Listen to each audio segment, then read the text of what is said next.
I want the big room over there. In the new room filled with the fresh scent of new wood, Lily said this with a joyful laugh. I paused unpacking. The big room over there? What on earth is Lily talking about? I'll take the corner room here. Even Isaac started saying such things, and I became increasingly confused about the situation. If you resist, I won't take care of you. Isaac glared at me, laughing mockingly. But still, my mind was in turmoil. Huh? Whose house are we talking about?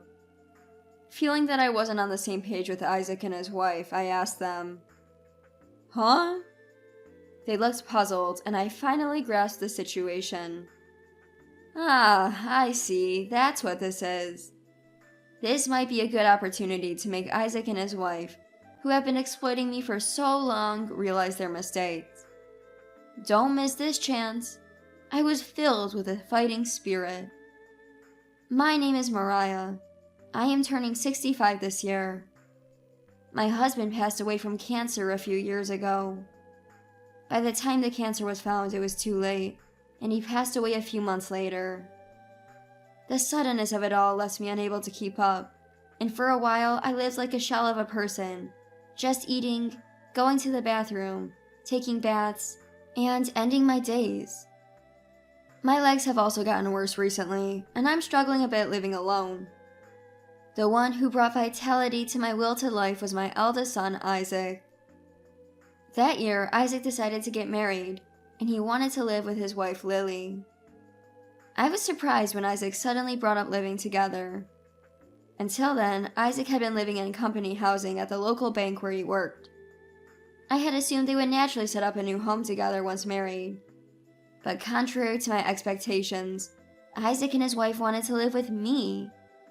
I hadn't met Lily yet, and didn't know what kind of person she was. But for me, who had lost the love of my life and had a gaping hole in my heart, Isaac's offer to live together felt like a consolation from God. Of course, we'll contribute to the household expenses. Ah, that's fine by me. Before I knew it, I had readily agreed. Isaac looked at me and smiled contentedly. Understood. Then I'll bring Lily next week. Thank you. With that, Isaac left. Isaac can be a bit rough around the edges, but I figured it was just his way of showing some rebellion in front of his parent. To me, he was still my dear child. Suddenly, my lonely life seemed to brighten up. A week later, as promised, Isaac and his wife came to my house. We're here! Despite being a first meeting, Lily entered with loud footsteps, which surprised me. She was the same age as Isaac, 30, yet she wore a skirt shorter than knee length and had her hair dyed pink. Her nails were flashy and glittery too. Hello, you're Lily, right? That's right. But what's this? This house is so old and cramped. I was taken aback when she badmouthed my house without even a proper greeting. Right, but it's better than nothing. Just bear with it. Yeah. Isaac's way of speaking was drastically different from when he proposed living together a week ago, leaving me increasingly bewildered. However, since I would be living with Isaac and his wife from now on, I thought it would be best not to start off on the wrong foot, and offered them seats and coffee. Lily, do you work? Work? Why would I bother with something so tedious? So Mariah, do you work? No, I'm a housewife. Wow, so you're living off your husband's survivor benefits. Must be nice. You can live leisurely. Despite being a housewife herself, Lily sneered at me as if mocking my circumstances. I do receive survivor benefits, but that's my only income. I'm far from wealthy and barely managing to get by day to day. Living leisurely is nothing but a dream. Anyway, Lily, how about we divide the household chores? Since we're both housewives, shall we split it equally? Wanting to change the subject, I suggested this to Lily. Living together means helping each other out in daily life.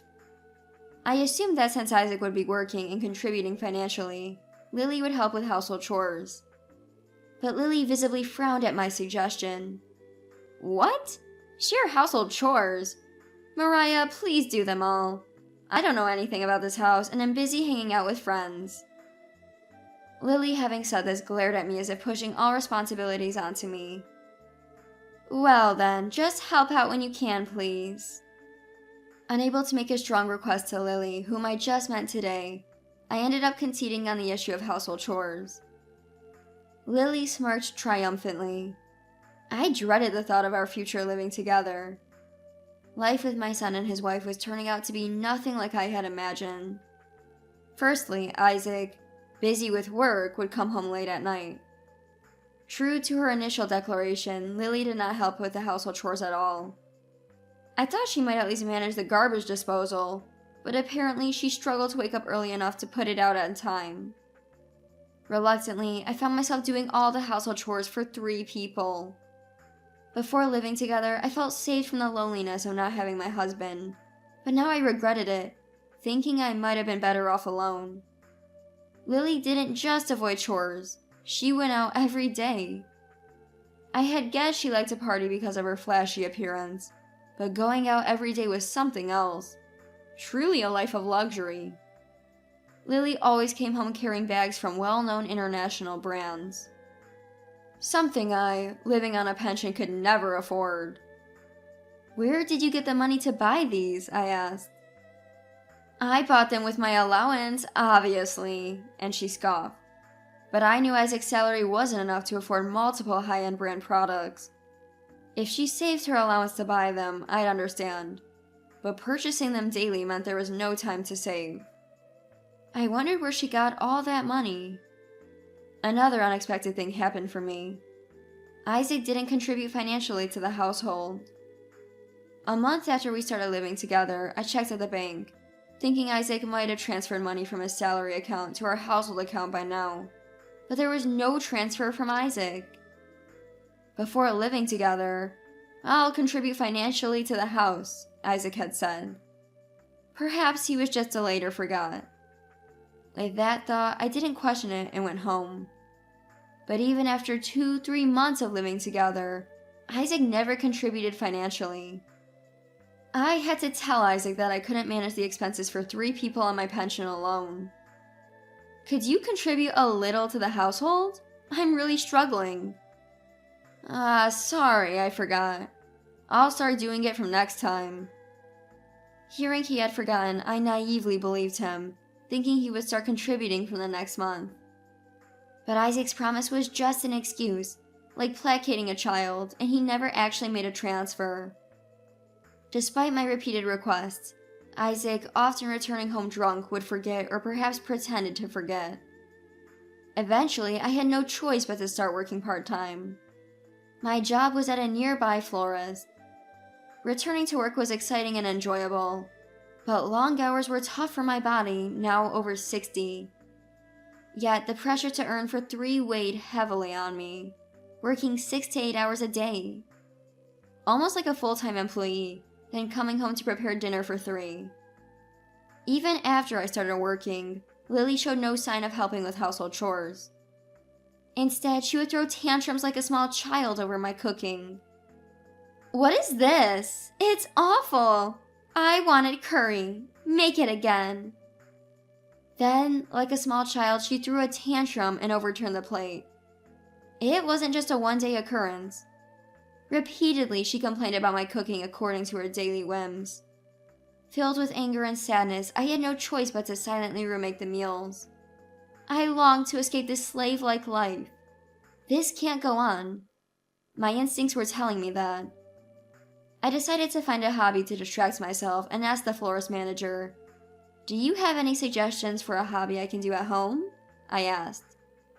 The manager, still young in her 40s and evidently a beautiful woman in her 20s, fitting perfectly in the florist shop, suggested, "How about handmade crafts? If you like, you can use flowers from here." Encouraged by her, I decided to make flower-based accessories. Making accessories was a lot of fun. Being naturally skilled with my hands, I quickly got the hang of it, and my creations were as good as those bought from stores.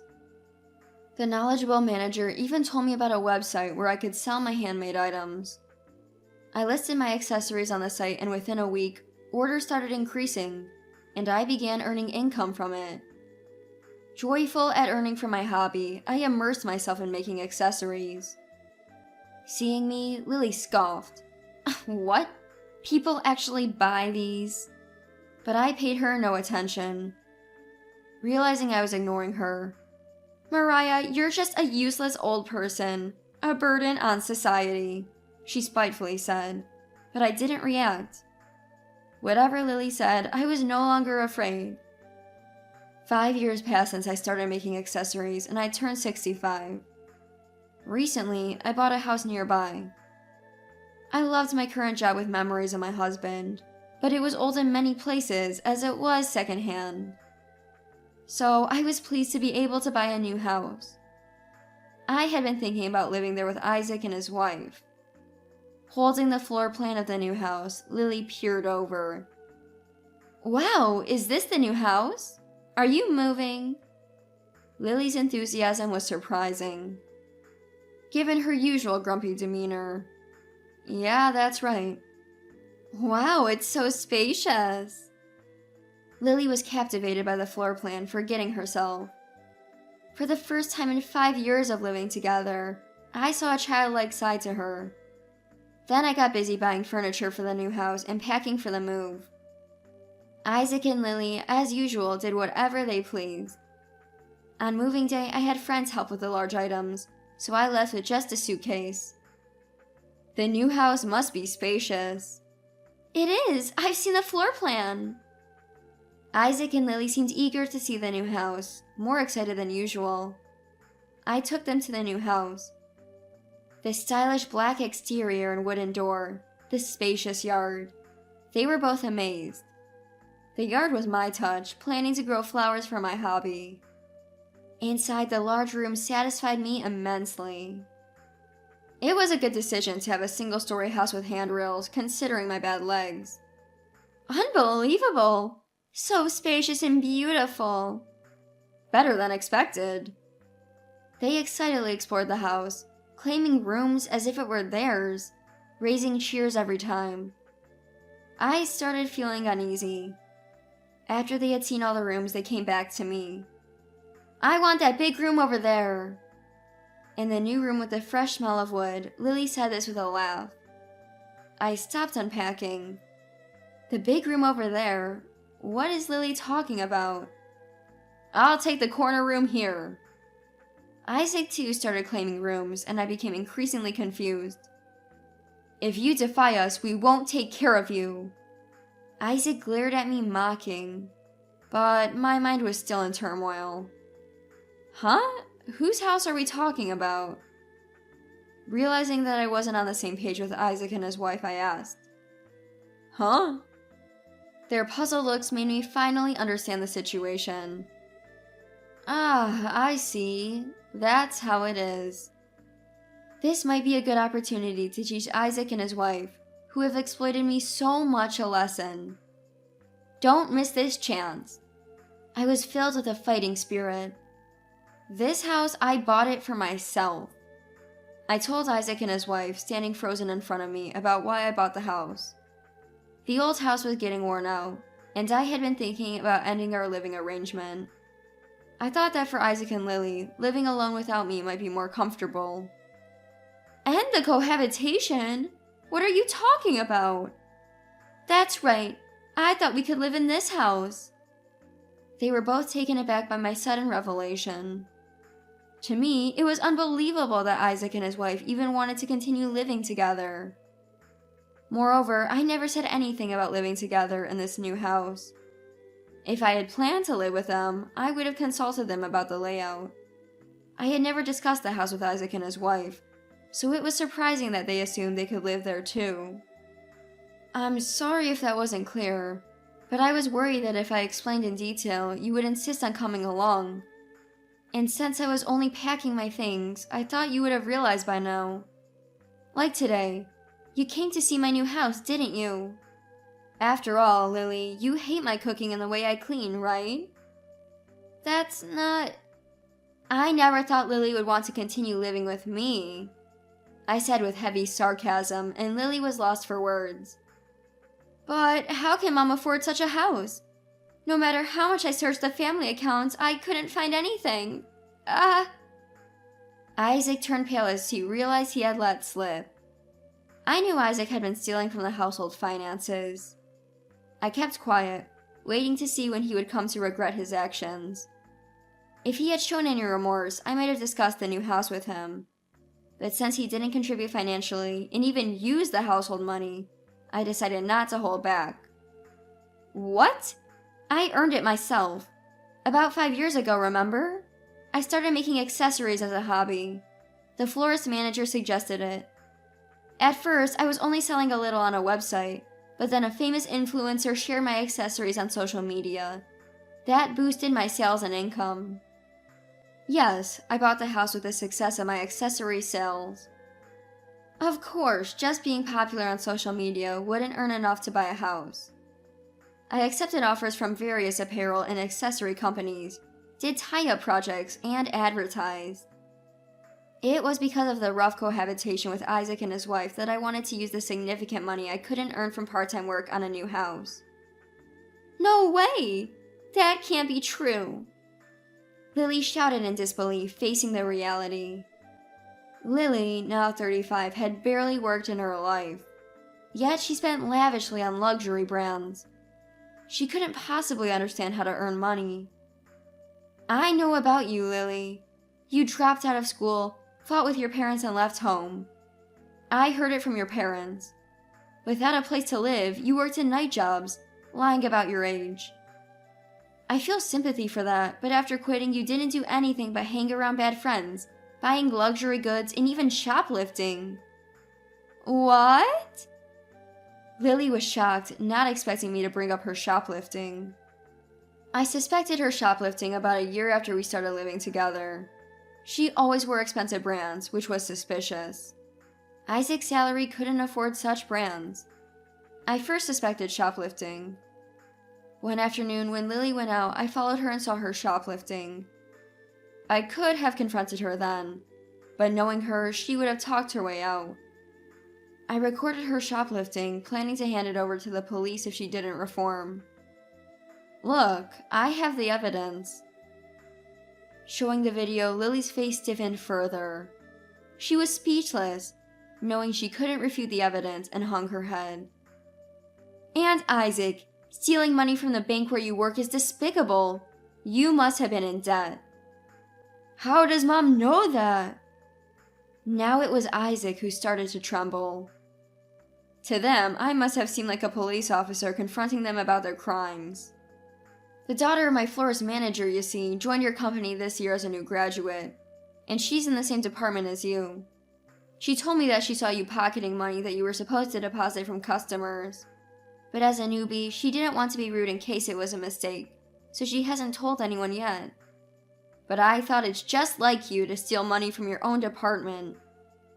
This was just something I heard, but given that Isaac never contributed financially to our home and was stealing from the household funds, it seemed plausible. That ungrateful girl! After all the training I gave her? Isaac was shaking with anger, thinking about the manager's daughter. Hearing his words, I realized he had admitted to theft and seized the moment. All the training you gave her? You must think you're the most important person in this house, right? Acting all high and mighty at work, looking down on others. But sorry, that doesn't work on me. Look at this house as an example. I earned money with my own efforts and bought it. You're not superior. I'm not saying I am either, but I refuse to let you take away this house that I bought with the money I worked hard for. Get out right now! My shout sent them scurrying out of the house, screaming in fear. I sighed in relief. From tomorrow, I won't have to see those two anymore. Just thinking about it made my heart feel lighter. Later, I reported Isaac and Lily's crimes to the police. The police quickly investigated, but it was clear from the security footage that Lily's shoplifting and Isaac's theft were true. Seeing my child and his wife being taken away by the police didn't stir my heart. I could only think they should do their best. At first, I was happy with Isaac and his wife's company, thinking they were comforting me. But living with two people who did whatever they wanted was stressful. Now I realize that they proposed living with me just to have me do the housework while they relax. I feel refreshed now that I'm free from their sarcastic remarks and theft. Even if Isaac and Lily are released from police custody, they will be busy repaying their debts. Given their inability to do housework, their marriage is bound to fail. But I'm determined not to help them anymore. I've sworn to live a life unconnected to Isaac and his wife. While continuing my part-time job at the florist, I put even more effort into my accessory making.